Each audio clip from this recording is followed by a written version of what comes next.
When someone mentions severe weather, tornadoes are often the first thing that comes to mind. But severe weather can also include damaging winds and large hail, each of which can be just as dangerous.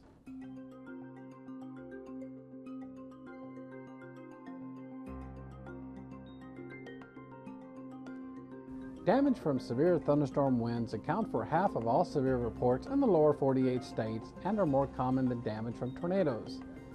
Damaging winds are often called straight-line winds to differentiate the damage they cause from tornado damage. Strong thunderstorm winds can come from a number of different processes, but most thunderstorm winds that cause damage at the ground are a result of thunderstorm downdrafts. One of the most common events that produce damaging winds across our area are gust fronts. A gust front is the leading edge of rain-cooled air that clashes with warmer thunderstorm inflow. Gust fronts are characterized by a wind shift, temperature drop, and gusty winds out ahead of a thunderstorm. Since most thunderstorms produce some straight-line winds as a result of outflow generated by downdrafts, anyone living in thunderstorm-prone areas of the world is at risk for experiencing this hazard. So how can you protect yourself? Damaging winds are often mistaken for tornadoes because the results are often the same. Therefore, you should prepare for them in the same way you would for a tornado. If a warning is issued, seek shelter in a windowless room on the lowest level of your home. If you live in a mobile home, abandon it for a more substantial structure. Just like with a tornado, mobile homes are not built to withstand the force of these winds and can be easily blown over, killing occupants inside. A sturdy shelter is also recommended for our next type of severe weather, hail. Hail is a form of precipitation that occurs with updrafts and thunderstorms carrying raindrops upward into extremely cold areas of the atmosphere where they freeze into balls of ice.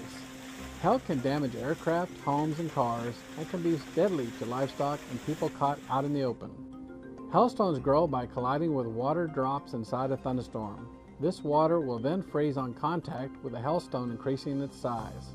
Thunderstorms that have a strong updraft keep lifting the hailstones up to the top of the cloud where they are encountering more water and continue to grow.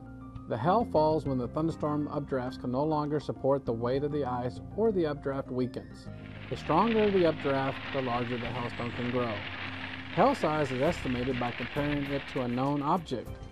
Most hailstones are made up of a mix of sizes ranging from pea size, which rarely causes damage, all the way up to the size of softballs, which can cause billions of dollars in damage to structures, crops, livestock, and vehicles. The largest hailstone ever recorded fell in Vivian, South Dakota on June 23, 2010.